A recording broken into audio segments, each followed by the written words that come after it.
சற்றுமுன் வெளியான முக்கிய அறிவிப்பின்படி வங்கக்கடல் பகுதியில் நிலை வரும் காற்றழுத்த தாழ்வு பகுதி மற்றும் மேற்கு திசை காற்றின் வேக மாறுபாடு காரணமாக தமிழகத்தில் இன்று முதல் செப்டம்பர் 9ஆம் தேதி வரை பரவலாக கனமழை பெய்யக்கூடும் என சென்னை வானிலை மையம் எச்சரிக்கை விடுத்துள்ளது. இதை பத்தி மேலும் பள்ளி கல்லூரிகளுக்கு விடுமுறை போன்ற முக்கியமான அறிவிப்புகள் வெளியாகியுள்ளன. இதை பத்தி விரிவாக நம்ம வீடியோல பார்க்கிறோம். வீடியோவை கடைசி வரைக்கும் முழுமையாக பாருங்க. வீடியோக்குள்ள போறதுக்கு முன்னாடி இந்த வீடியோக்கு ஒரு லைக் பட்டனை பிரஸ் பண்ணிக்கோங்க. வாங்க வீடியோக்குள்ள போகலாம். வடமேற்கு வங்கக்கடல் பகுதியில் நிலவிய காற்றழுத்த தாழ்வு பகுதி வலுவடைந்து அடுத்த 24 மணி நேரத்தில் மேற்கு வடமேற்கு திசையில் நகர்ந்து ஒரிசா மற்றும் அதனை ஒட்டிய பகுதிகளை கடந்து செல்லும். மேற்கு திசை காற்றின் வேக மாறுபாடு காரணமாக தமிழகத்தில் வரும் 9ஆம் தேதி வரை மழைக்கு வாய்ப்புள்ளது.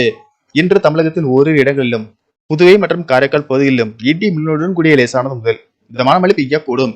பலத்த தரைக்காற்று மணிக்கு 40 முதல் 50 கிலோமீட்டர் வேகத்தில் வீசக்கூடும். மேலும் இன்று இரவு வரை சென்னை, செங்கல்பட்டு, காஞ்சிபுரம், திருப்பத்தூர், திருவண்ணாமலை, ராணிப்பேட்டை, தருமபுரி, கிருஷ்ணகிரி, வேலூர், திருவள்ளூர் ஆகிய மாவட்டங்களில் மிதமான மழை பெய்யக்கூடும்.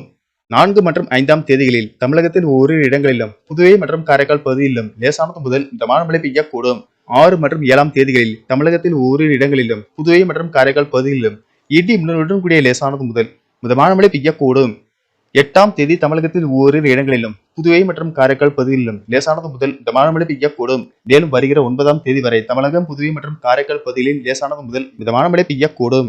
சென்னை மற்றும் புறநகர் பகுதிகளில் வானம் ஓரளவு மேகமூட்டத்துடன் காணப்படும் என்றும் நகரின் ஒரு சில பகுதிகளில் இடி மின்னலுடன் கூடிய லேசானது முதல் மிதமான மழை பெய்யக்கூடும். மேலும் கனமழை காரணமாக பள்ளி கல்லூரிகளுக்கு விடுமுறை விடப்பட்டு வரும் நிலையில் நாளை சென்னை, செங்கல்பட்டு, காஞ்சிபுரம் உள்ளிட்ட பல்வேறு மாவட்டங்களில் சூறாவளி காற்றுடன் கூடிய மழைக்கு வாய்ப்புள்ளதால் மழையின் தீவிரத்தை பொறுத்து அந்தந்த மாவட்ட ஆட்சியர்கள் பள்ளி கல்லூரிகளுக்கு விடுமுறை அறிவிப்பார்கள் என்று கூறப்படுகிறது. மீனவர்களுக்கான எச்சரிக்கையின்படி தென் தமிழக கடலோர பகுதிகள், வட தமிழக கடலோர பகுதிகளுக்கு அப்பால் உள்ள தென்மேற்கு வங்கக்கடல் பகுதிகள், மன்னார் வளைகுடா மற்றும் குமரிக்கடல் பகுதிகளில் சூறாவளி காற்று மணிக்கு 40 முதல் 50 கிலோமீட்டர் வேகத்திலும் இடையிடையே 60 கிலோமீட்டர் வேகத்திலும் வீசக்கூடும் என்பதால் மீனவர்கள் இப்பகுதிகளுக்கு செல்ல வேண்டாம் என்று அறிவுறுத்தப்பட்டுள்ளது.